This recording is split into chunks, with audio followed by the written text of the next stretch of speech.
In the world where whispers become headlines and silence speaks volume, truth remains our guiding star. As the sun rises and sets, so do the stories that shapes our lives. Welcome to Kings TV, where we serve you with the latest happening in the world. But before that, don't forget to follow us on our social media platforms at Facebook Kings TV, YouTube Kings Fraternity. But first, the highlights. A national administration is very key here because one, they have their closest proximity to the Kenyan public in terms of service delivery. EACC unveils Kenya's bribery landscape, smaller bribes with bigger problems. If you look at the total budget for the year and you divide by the number of students we have in this country, instead of 22,000, Mixed signals to schools and parents as staff tension rocks the education ministry. Early marriages still stealing childhood in Kajiado West as a 14-year-old girl is rescued. And Kenya's bold leap into seamless corruption-free governance.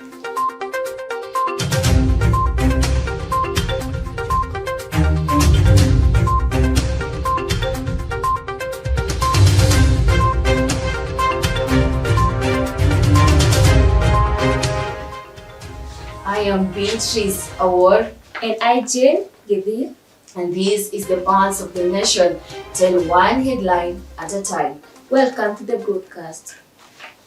Kenya's designation as a major NATO ally, MNNA, by the United States granted in June 2024, now faces a formal review by the U.S. Congress. This status, which offers the strategic, military, and economic privileges, is under scrutiny due to a mix of diplomatic, geopolitical, and human rights concerns. President Ruto has responded firmly to concerns over the potential loss of the MNNA ally, defending his administration's foreign policy decisions and trade priorities. Take a look.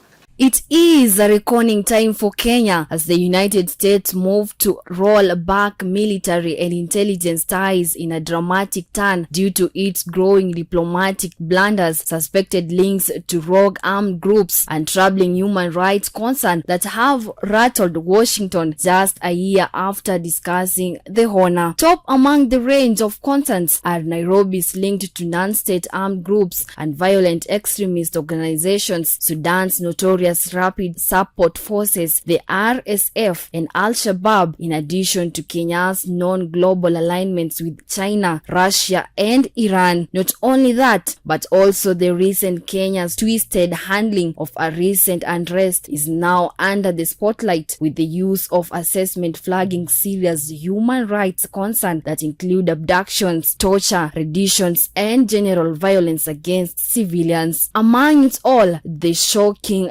details are contained in a postponed amendment now under consideration before the U.S. Senate, one that, if given the green light, could spell a diplomatic doom for the country that only earned its major non-NATO status on June 24, 2024. Major non-NATO ally. That's a fulfillment of years of collaboration or joint.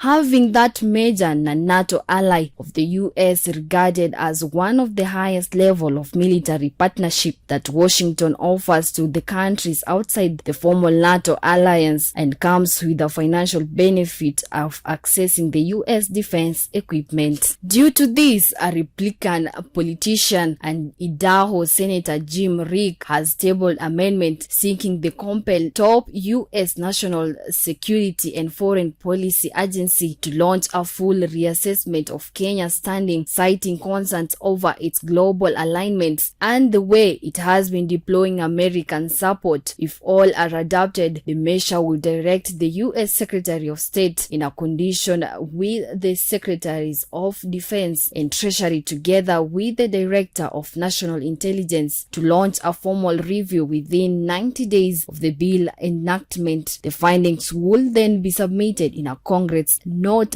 later than 180 days. Kenya being the first sub-Saharan African country to receive the title. This shows a direct indictment on Kenya and specifically President William Ruto, and it also exposes a leadership that has completely gone off the rails, a leadership that has utterly suspended the constitution of the rule of law. Reporting Kings TV, my name is Beatrice Award. The Ethics and Anti-Corruption Commission has laid bare a chilling truth. Bribery isn't just rampant, it's a routine from police checkpoints to hospitals' corridors. Kenyans are paying for services they already own. Very true. Job seekers are paying hundreds of thousands for county positions. Pensioners are being extorted as the treasury. This isn't just corruption, it is a hidden tax. Pius Kariuki uncovers the story. According to the 2024 National Ethics and Corruption Survey released by the Ethics and Anti-Corruption Commission (EACC), police officers have once again been ranked as the most corrupt public servants, with 48.2% of respondents identifying them as the top offenders. On 6th August, the EACC indicated the most top bribe receivers by profession include police officers 29.9%, National Registration Bureau 19.7%, medical officers 9.53%, land registry officials 7.4%, and immigration officers 5.8%. Also, the report has indicated most corrupt ministries that include Ministry of Interior 47.8%, Ministry of Health 19.7%, and National Treasury 5.8%. The report did not leave aside the most and highest counties with bribery, including Uasin Gishu, Bomet, Baringo, Homa Bay, Embu, and Kakamega County.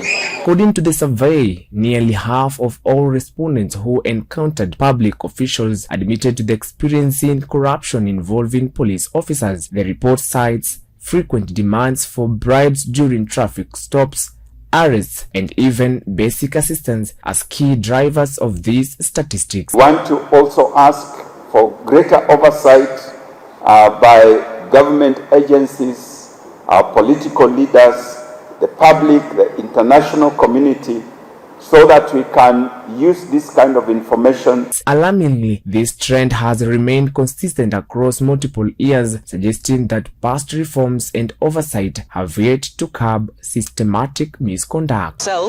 In this economy, what is the impact to Kenyans when they have to pay such large amounts of bribe?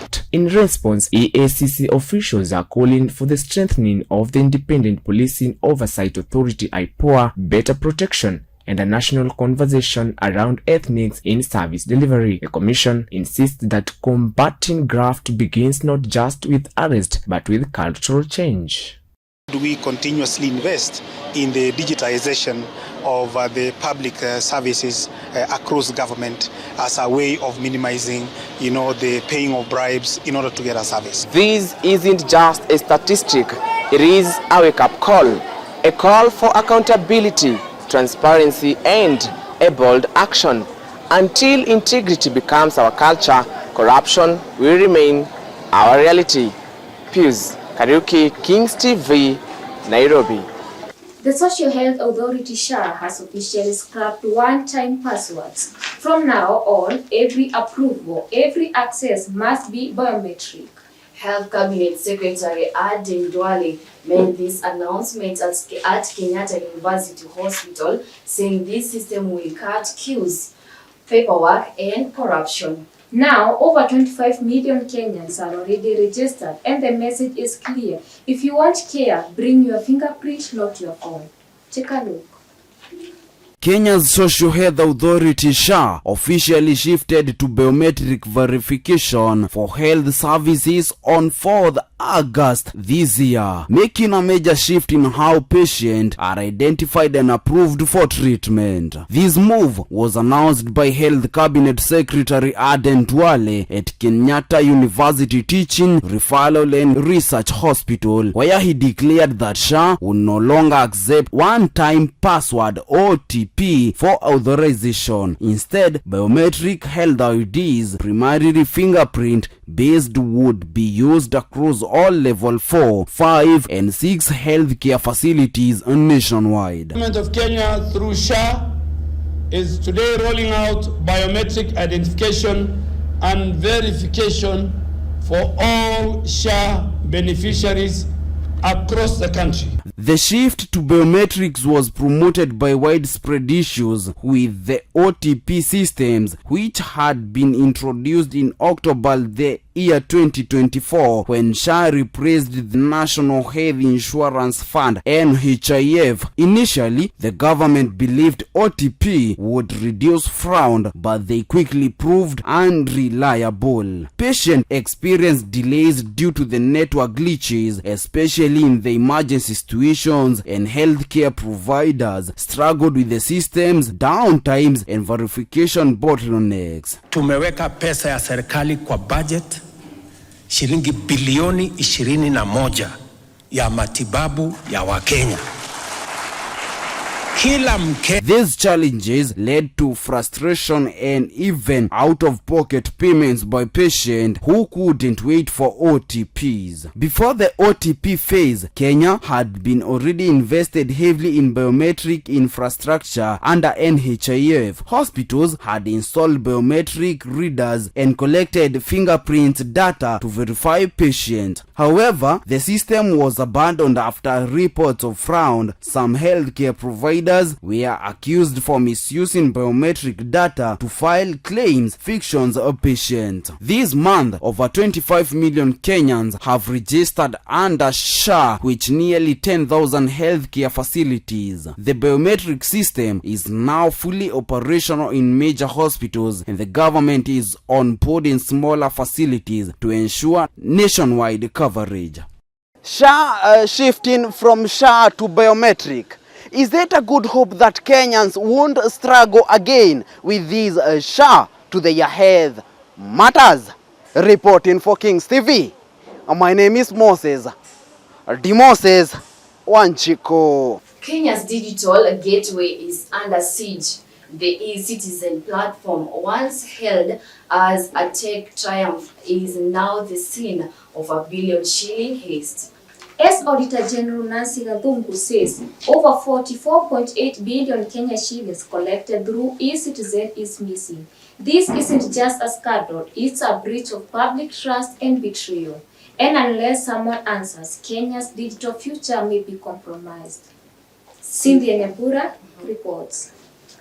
It has been 12 years since eCitizen was officially launched in 2014 and initially started with a limited number of services but has since expanded to become primary online portal. However, almost a decade after its launch, the eCitizen platform grapples with potent challenges of corruption as well as challenges varying from low digital literacy. eCitizen has become a hole of corruption, billions of money missing within the system, which is operated by Webmasters Limited. Entities that had been paid 127 million was under Wandapo Associates Limited 63 million and Gold Rock Capital Limited. On January 5th, 2024, 125 million Kenyan shillings were traced directly to 4 different unauthorized individuals with paybill 22222 linked to the system. Among them, payments for the support and maintenance contract, which was not part of the IT. The System of Electronic Citizen Solution Limited paid 492 million Kenyan shillings at $414 for the maintenance. Irregular payments of the gateway that cost 122 million Kenyan shillings at $414,000. Overcharged previous gate of 30 million Kenyan shillings and 319 million. 7 billion finance services providers, 1.8 billion Kenyan shillings, 1.8 billion Kenyan shillings irregular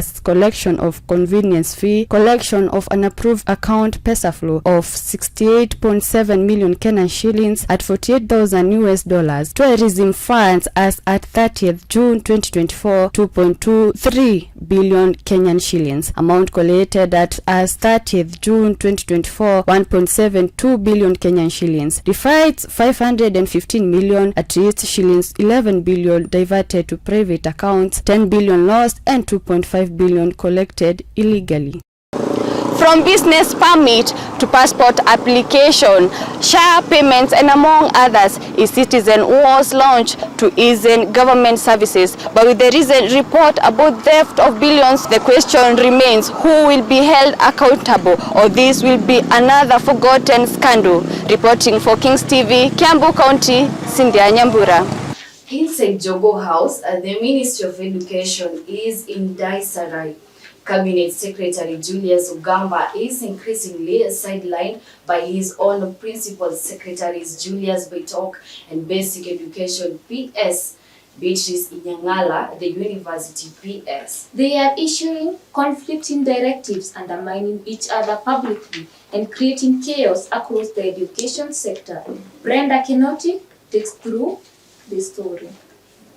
A silent war is unfolding inside Kenya's Ministry of Education, and now the effects are spilling into classrooms, campuses, and homes across the country. At the center of it all, a deepening rift between Education Cabinet Secretary Julius Ogamba and his two principal secretaries, Julius Bitok of Basic Education and Beatrice Inyangala in charge of University Education. Schools are not receiving capitation equivalent to the number of students in their schools. Their clash is no longer behind closed doors. It's now playing out in public. Directives often confusing and sometimes even contradictory. In July 30th, PS Inyangala announced that students would enjoy a 15 to 40% reduction in tuition starting September 1st. But days later, CS Ogamba issued a conflicting order saying the fee cut would begin August 15 and only after the application portal was updated.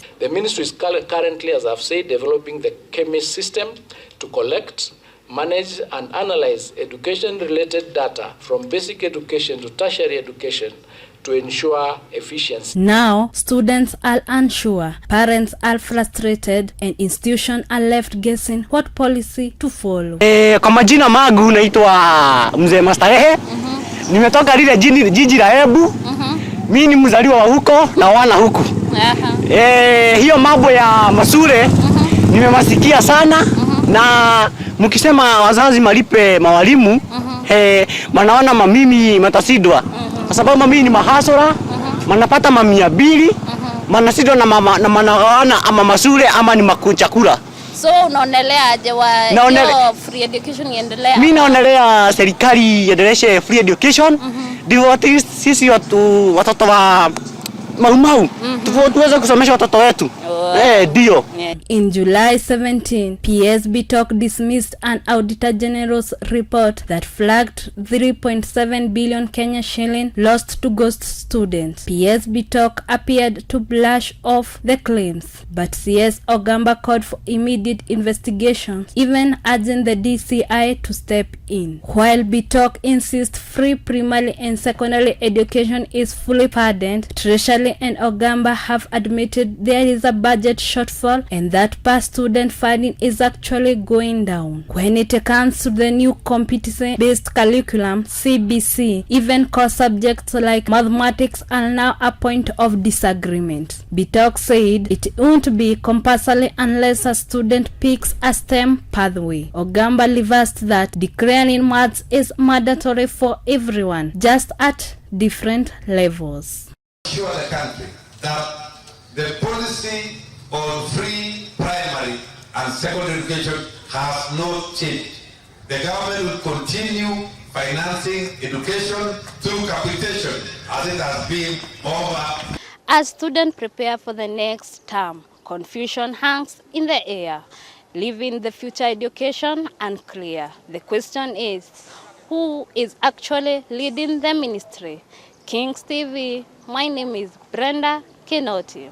We take our first commercial break. We'll be right back with more updates. Petans Technical College is a technical college that trains hands-on skills to ensure you become experts in technical courses such as cosmetology, interior and event decor, fashion and design industry. We ensure you have the latest digital skills in the IT industry. We produce competent journalists and media personnel ready for the job market.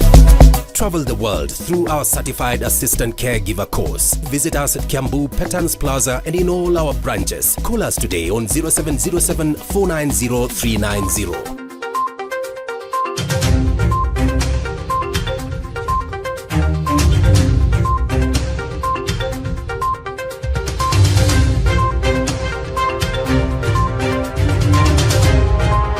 Welcome back, viewers, and as we continue with our bulletins, Mary Washuka, a Canadian tech entrepreneur, has filed a bombshell lawsuit against senior figures in President Ruto's administration to build a 292 million shillings propaganda platform.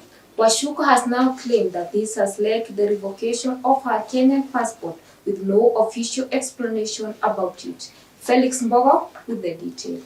In a story that's stirring national debate, a Nairobi-based trader has found herself at the center of a storm involving alleged government surveillance, political retaliation, and the mysterious revocation of her passport. The trader, Ms. Washuka Macharia, is known for challenging powerful figures linked to State House, now faces a restricted movement designed to silence dissent. The controversy began when Ms. Washuka publicly accused State House operatives of using spy software to monitor citizens and suppress opposition. According to sources close to the trader, her passport was revoked shortly after she filed a legal complaint against individuals believed to be connected to the executive. Now, legal experts warn that if the revocation was politically motivated, it could violate constitutional protection and freedom of movement. In his response to the growing backlash, Treasury Principal Secretary Dr. Chris Kipto has come forward to deny any involvement in the procurement of surveillance software and calls the report as misleading and insisted that no such plans. But as for Ms. Washuka and her lawyer, they urge that the passport issue is just one part of a broader campaign to intimidate whistleblowers and critics of the regime.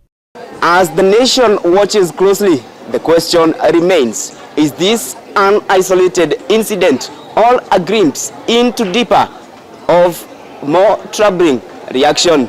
Felix Mbogo, Kings TV, Nairobi. In a bold declaration from the head of state, President William Ruto says he is not just leading Kenya, he is rewriting a presidential history. In his own words, he calls himself as the most qualified, most experienced, and most transformational president Kenya has ever had. He didn't stop there. President Ruto claimed he inherited the best traits of every past president: Kenyatta's courage, Moi's understanding, Kibaki's education, and Uhuru's development plan. Christine Nyokabi with the detail. President William Ruto has courageously said that he is the most accomplished leader that Kenya has ever had, citing nearly 3 decades of political experience, academic capability, and youthful energy as the reason behind his performance-tier leadership style. Speaking at State House on Monday 4th during a meeting with leaders from Tharaka Nithi County, the president said his unique whisk of experience leaves him with no excuse but to deliver for the people of Kenya. Leo tarehe 4, Wizara ya Afya inaanzisha rasmi kwa level 4, level 5, level 6 biometric identification of citizens who are going to seek for treatment. Considering on his journey from humble beginning as a roadside chicken vendor to a commander-in-chief, President Ruto said his life experience had sharpened his understanding of the challenges that ordinary Kenyans face. In a symbolic nod to Kenya's political legacy, Ruto said he had won inspiration from the other 4 predecessors. Amehewa, mwingine angesema sikuwa na elimu ya kutosha. Mwingine angesema nilikuwa mzee. Mwingine angesema sikuelewa sana. Lakini mimi nitasema nini? I have no reason. Niko na experience ya kutosha. Nimekuwa mjumbe miaka 15. Nimekuwa naibu wa rais miaka 10. Sio experience inatosha? Mimi sio mzee sana. Si mimi ni kijana, mimi naelewa kufanya maneno. Ama namna gani?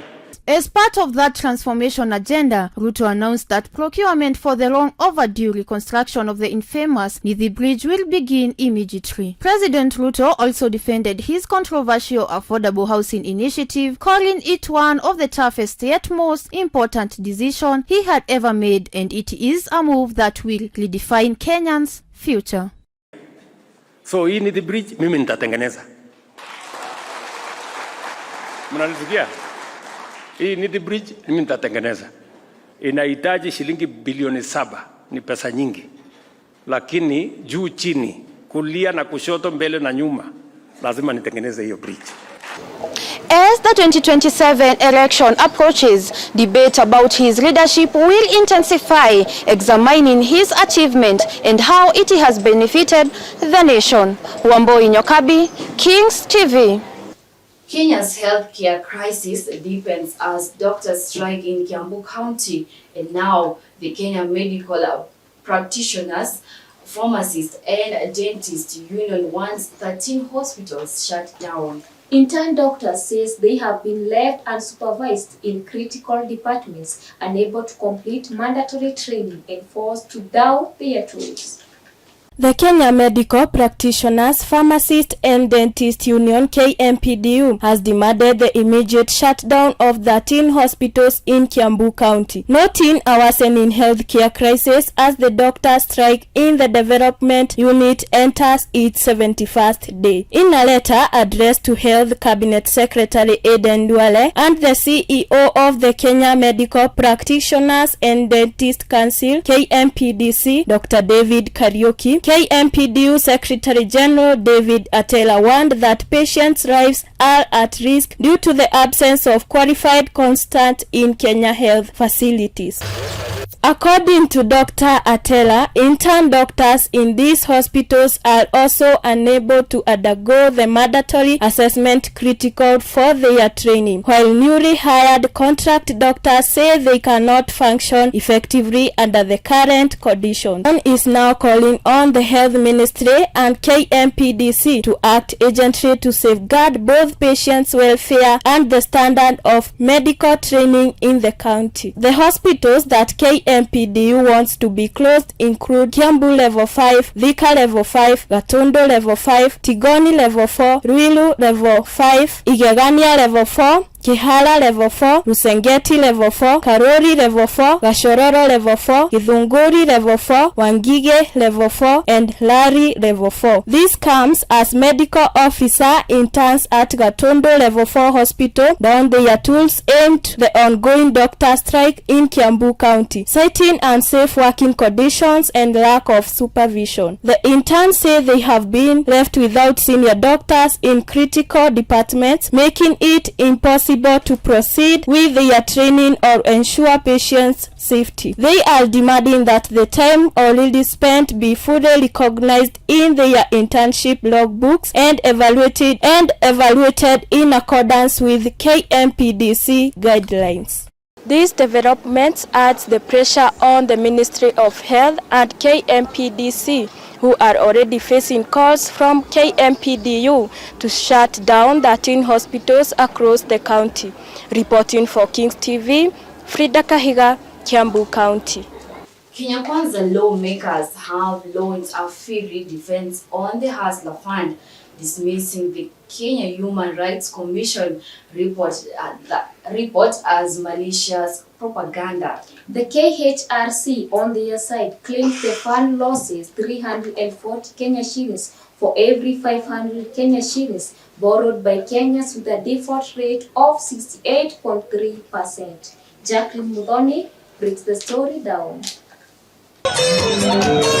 Speaking during an empowerment event in Makueni County, the lawmakers dismissed the report as political motivated propaganda. They defended the funds as a lifeline economically marginalized Kenyans, arguing that critics of the initiative are individuals who do not rely on it for support. Wengine nimesikia wanatuanisha hiyo mpango jana. Wakisema sijui Hustler Fund, it is not sustainable, it can't work. Let me tell you, it cannot work for you. Because maybe you don't need 500 shillings, maybe you don't need 1,000. A section of members of parliament aligned to the Kenya Kwanza administration has strongly rejected a report by the Kenya Human Rights Commission, KHRC, on Monday 4th, called for the scrapping of the Hustler funds. The KHRC report criticized the fund as an economically flawed project that has failed to deliver on its promises for financial empowerment for low-income to Kenyans. Kufanya empowerment, wengine wameanza kushikwa na butwa, wanaongea hata tumbo zimeanza kujawa na tumbo joto. Sababu tumekuja kusaidia wale ambao wako chini. Nataka niwaulize nyinyi watu wa Kibwezi, unataka tuendelee na kusaidia wale ambao wako chini ama mnataka tusimamishe? At the same time, the lawmakers led by President William Ruto's aide Farouk Kibet took him for advancing tribal politics. They further criticized Gachagwa's tenure as a deputy president, describing it one marked by zero achievement, and argued the Akamba community not to be swayed by his rhetoric. That is a deliberate distortion of facts. The truth, backed by data, is that the Hustler Fund has a recovery rate of 83.3%. Gachagua, who is currently on a tour of the United States engaging with the Kenya diaspora, has been throwing jabs at Ruto administration from overseas. The report, titled "Failing the Hustler," says that the Hustler Fund has failed to meet its objectives of enterprise development and job creations. Instead of improving hustler funds, they have pushed many borrowers, especially the micro businesses and small traders, into debts. Reporting Kings TV, my name is Quilin Wanjiru. Alright viewers, we go for a short commercial break. Stay tuned.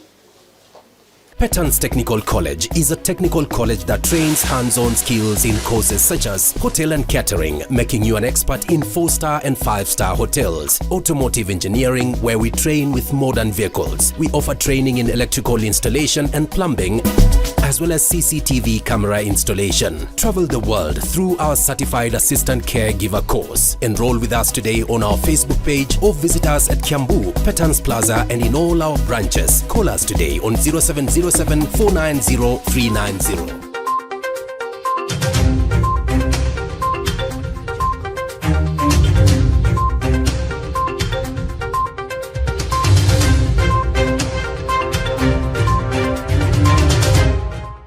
Welcome back. From the heart of Kansas, Rigathi Gachagua has spoken, and his message to the opposition allies is crystal clear. Abandon the one-term movement and will walk alone. The former deputy president has accused President Ruto of deploying massive resources to divide the opposition, starting with the Mount Kenya, and has warned that any leader tempted by financial gain will face isolation. Martha Ngogi reports. Gachagua claimed that President William Ruto administration have been attempting to compromise the opposition team in an attempt to destabilize its rigidity. Former Deputy President Rigathi Gachagua have warned his opposition co-principal against ditching the political outfit, saying that they will suffer desire isolation. Speaking during his United States tour in Kansas, Gachagua claimed that President William Ruto's administration have been attempting to compromise the opposition team in an attempt to destabilize its rigidity. Nothing can work in Kenya when William Ruto is in office. For us to bring to an end abductions and killings of young people, William Ruto must exit from office. For us to restore our education system so that our children can go to school, they can access free primary and secondary education, our university students can have loans, William Ruto must exit from office. The Democracy for the Citizen, that is DCP, party leader therefore cautioned those who will bend to President Ruto's alleged tactics, noting that they will face several political neglect. He, however, added that his colleagues have vowed to remain committed to the opposition front as they share the same goal of ousting President Ruto in the 2027 general election. The ousted DP, who is on a tour to promote his agenda for the diaspora community, also maintained guarantee that he will willingly welcome whoever will be picked to be the opposition flag bearer. Top political leaders who have merged forces with Gachagua include party leader Martha Karua, People's Liberation Party's Eugene Wamalwa DAPK, Kalonzo Musyoka Wiper, and former Interior Cabinet Secretary CS Fred Matiang'i. The political outfit has promised to unveil its flag bearer in due course as the nation gears towards the 2027 polls. Rigathi Gachagua delivers a sharp ultimatum. Opposition detectors will be politically iced. Reporting Kings TV, my name is Goge Martha. A 14-year-old girl finds safety and protection after escaping a forced marriage in Kajiado West region, where local authorities and child protection officials confirmed. The young girl was reportedly being prepared for marriage to a man significantly older than her. According to the sources closer to her family, the marriage was arranged without the girl's consent and was scheduled to take place within days. David Ndongo with reports.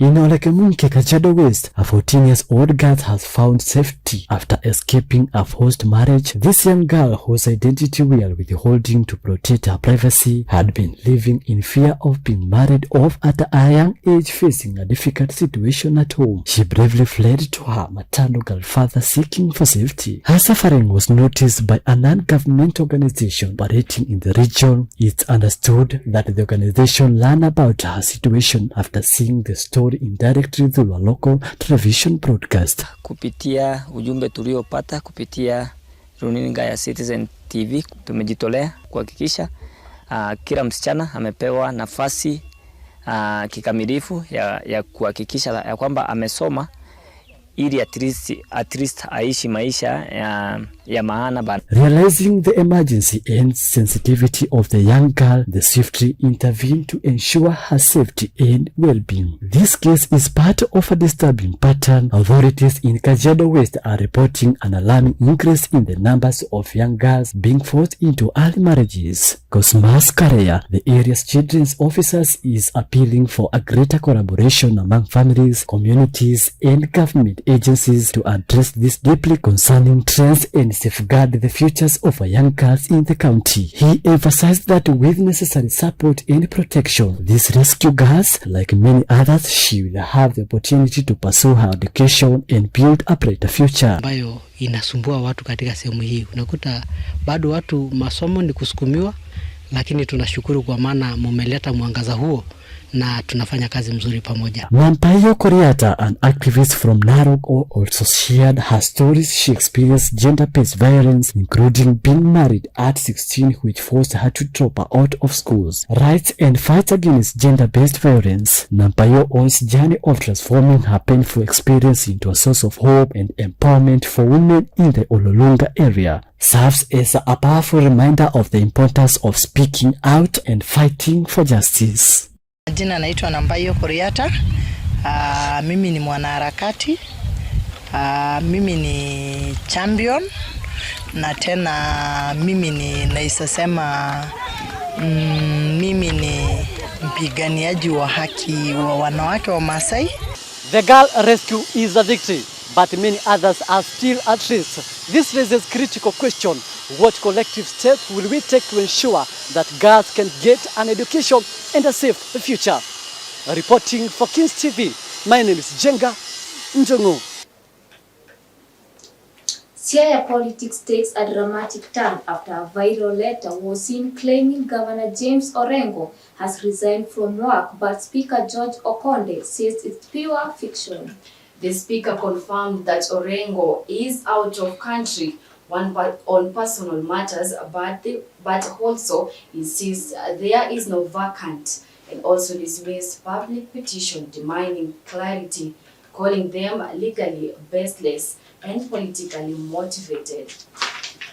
August 4th, Siaya Speaker George Okode has termed as fake a letter purporting the resignation of Governor James Olengo, who has been out of the public eye for 1 month. Okode, who is now representing the governor in his absence, says the letter is the work of people who are against the leadership of Governor Olengo. For the records, Okode says Governor Olengo has not resigned and is still in charge despite taking a leave. He says Olengo is officially out of the country and private mission and all county organs are notified of his absence. James Olengo is officially out of the country on a private visit wherever he is. Speaking to one of the radio station on phone, Okode dismissed the numerous petitions that have been lightened by the Siaya resident demanding to know his whereabouts. He says the petitions are not based on any law and should be treated as watch hunters. The residents were equally concerned where the deputy governor Adul was not in charge in the absence of the governor. Speaker Okonde says in the absence of governor does not mean absenteeism from office. Okode explains the role of deputy governor is to perform duties that are assigned by the governor. Currently, he says he's only representing the governor in his function, not making him the acting governor. He termed as ignorant those claiming that he is the acting governor of Siaya. Attend cabinet meetings. I'm not copied on any official communication. So basically my office is disabled. So even if I went to my office today, I would not have any duties allocated to me. After missing 1 month in public eyes, James Olengo has claimed he's still the governor of Kisumu. Reporting Kings TV, James Warui. Kenya's Chief Defense Forces General Charles Kahareri has reaffirmed Kenya's unwavering commitment to supporting peace and stabilization efforts in South Sudan, emphasizing on Kenya Defense Forces (KDF) pivotal role in promoting regional security and cooperation. He also expressed Kenya's continued support for the revitalized agreement on the resolution of conflict in South Sudan and border peace process. Gitahi Congo has more on this. Chief of Defense Forces General Charles Kahareri has reaffirmed Kenya's commitment to South Sudan peace process following a high-level meeting with the head of ceasefire monitoring body. During a meeting on Tuesday, August 5th with Major General Teshome Anagil, the chairperson of the ceasefire and transitional security arrangement monitoring and verification mechanism, General Charles Kahareri underscored Kenya's resolve to continue its vital peacekeeping role in the war-torn nation. General Kahareri, speaking from Defense Headquarters in Nairobi, emphasized that Kenya involvement goes beyond a military duty, calling it moral responsibility. It is stated that a peaceful and stable South Sudan is not merely a regional imperative, but is crucial for the security and prosperity of all East African countries. Discussed, President Ruto and I agreed to continue working on them for the benefit of our region. The CDF confirmed that Kenyan Defense Forces stand ready to provide a full range of support. This includes deploying additional personnel, offering specialized military expertise, and ensuring a consistent supply of logistical support to the peacekeeping mission on the ground. The Major General Anagin on his part provided an update on the progress and challenges facing South Sudan as it works to monitor compliance with peace agreement. In a related effort, President William Ruto confirmed on March 6 that he had spoken with South Sudan President Salva Kiir Mayardit to help to resolve the country's political deadlock. Acting as a chairperson of the East African Community, Ruto urged President Mayardit and his first Vice President Riek Machar to engage in a dialogue about the worsening security situation. The meeting took place as Kenya continues to play a pivotal role as a key guarantor of the agreement on the resolution of the conflict in the Republic of South Sudan. Chief of the Defense Forces General Charles Kahareri had a meeting with Major General Hagi where they want to keep a peace mission in South Sudan. Itai Congo, Kings TV, Nairobi. A night of terror was witnessed in Kitui County as Police Constable Bernard Siambe, armed with an AK-47, allegedly shot and killed his girlfriend Joy Mutsia and her friend Judy at Kanyonu Market. Witnesses says the officer had quarreled with Joy earlier in the day, then dragged her to Password Bar, where he opened fire without warning. Potential Bill with the story.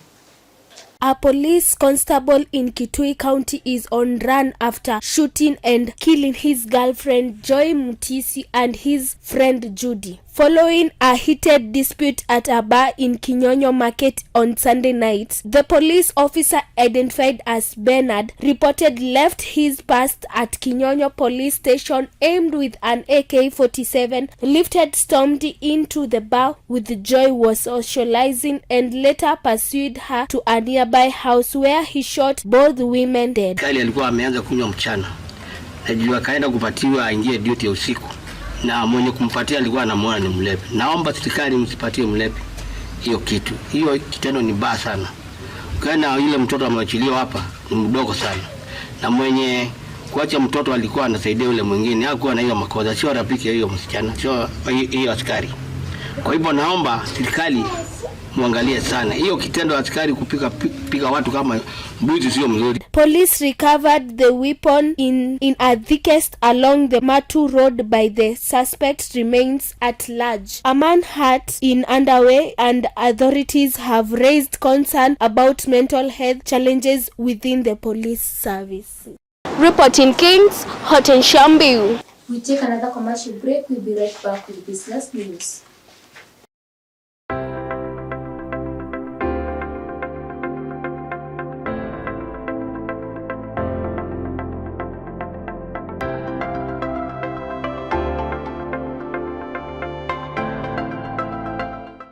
Welcome back, viewers, and as we continue with our business news, Deputy President Kithure Kindiki has assured Mama Mboga and other small-scale traders that the government is committed to fast-tracking the construction of modern markets across the country. Speaking in a recent public engagement, Professor Kindiki emphasized that the initiative is part of the government's broader agenda to empower informal traders. Ruth Kamau with more.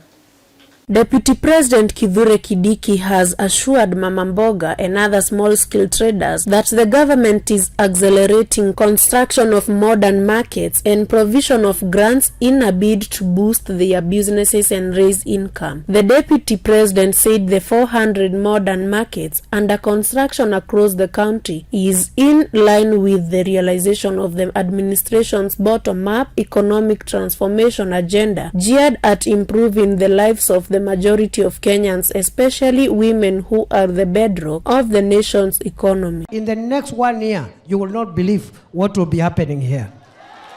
Hey, hiyo ndio kazi. Ama namna gani? Ama namna gani jameni? Speaking on Monday when he hosted over 5,000 women from Meru County at his home in Irindunu, Tharaka Nithi County, the deputy said the nation's economy is vibrant because of tirelessness efforts by those at the bottom. Meru County is a beneficiary of 21 markets meant to dignify the working places of millions of Mama Mboga and other traders. The biggest of 400 will be Gakoromeni in Meru town, costing 800 million. Others are in Kianjai, Nkabu and Maua town. In Kenya, mimi nitajenga 1,000. Ama aseme, hapa Meru mnajengewa masoko 21, mimi nitajenga masoko 50. Hiyo ndio ingekuwa afadhali. Ati hiyo pesa tutatoa, sijui tutaki hii. So, with the government rolling out empowerment programs to boost countrywide, the deputy president encouraged the women to take advantage of them by registering groups for easier funding. Reconstruction of Nithi Bridge, which is critical for safe traveling across the region, shortly after the government allocated 1 billion. Deputy President Kithure Kindiki also said that as he pushed for national development, he has not forgotten Meru County. He also said that he will ensure that they deliver all promises. Reporting for Kings TV, my name is Ruth Kamau. The Kenya Revenue Authority (KRA) has surpassed its betting tax collection target, ranking in 13.2 billion Kenyan shillings in the most recent year. Marking a significant milestone in the authorities' efforts, the collection exceeded projection, highlighting increased complainants and stricter enforcement measures. Take a look. On 5th of August, the Kenya Revenue Authority (KRA) announced a significant growth in indirect tax on betting services with a record of 13.2 billion Kenya shillings in the 2024-2025 financial year, above its set target of 11.3 billion Kenya shillings, representing a performance rate of 117.2% from 10.6 billion Kenya shillings collected in the previous financial year. In its annual report, the authority revealed that betting tax has exceeded its target with 5.7 billion Kenya shillings collected against a projection of 5.4 billion Kenya shillings, reflecting 103.7% performance rate and 22% growth compared to the previous year. In a statement, Rispa Simiyu, who is the Commissioner for Large and Medium Taxpayers, attributed the strong performance to the authority's taxation and source initiatives, notably the integration of betting farms system with KRA's infrastructure. This enables a real-time transaction monitoring and enhances compliance and transparency. Simiyu cited the 2025 economic survey, which indicates that Kenya's economy grew by 4.7% in the year 2024, down from 5.7% in the year 2023, saying that the revenue boost comes amid tough economic conditions. Despite the challenges, she noted KRA's total revenue collection for the year standing at 2.6 trillion Kenya shillings, representing a growth of 6.8%, expressing the taxman's commitment to expand the tax base. The Kenya Revenue Authority has recorded impressive growth in tax collection from betting sector, exceeding its targets despite the challenges. Reporting for Kings TV, I am Jane Gethi. Alright viewers, that's what we had for business. We'll be right back with the sports news.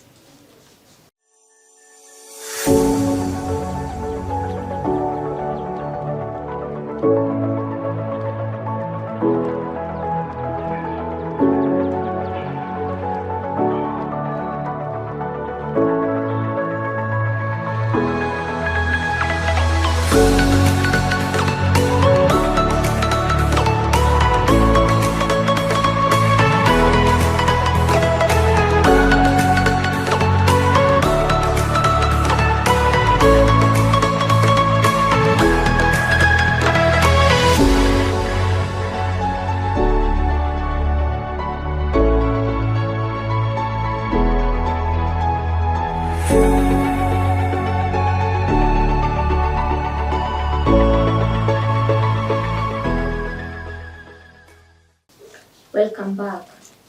Sports isn't just a game, it's glory, not the green.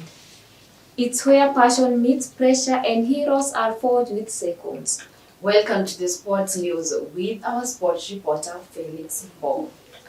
Benny McCarthy's Harambee Stars go to top of Group A after surviving late scare as VAR denies Angola goal in a dramatic CHAN encounter. Harambee Stars managed a 1-1 draw against Angola in their second Group A African Nation Championship CHAN played at the Moi International Stadium. Manchester United agreed deal worth 73.7 million with RB Leipzig to sign Slovenia striker Benjamin Sesko. Sesko completed the formalities including medical before his move to Old Trafford. The 22-year-old, who was also wanted by Newcastle, has scored 39 goals in 87 appearances for the German side. Chelsea manager Enzo Maresca has refused to rule out the possibility of Nicholas Jackson leaving Stamford Bridge during the summer transfer window. Newcastle are reportedly interested in the 24-year-old forward after Manchester United hijacked the Magpie bid to sign striker Benjamin Sesko from RB Leipzig. Chelsea would be targeting a transfer fee of at least double the 32 million they paid Villarreal for Nicholas Jackson in 2023. That's from the sports desk. My name is Mbogo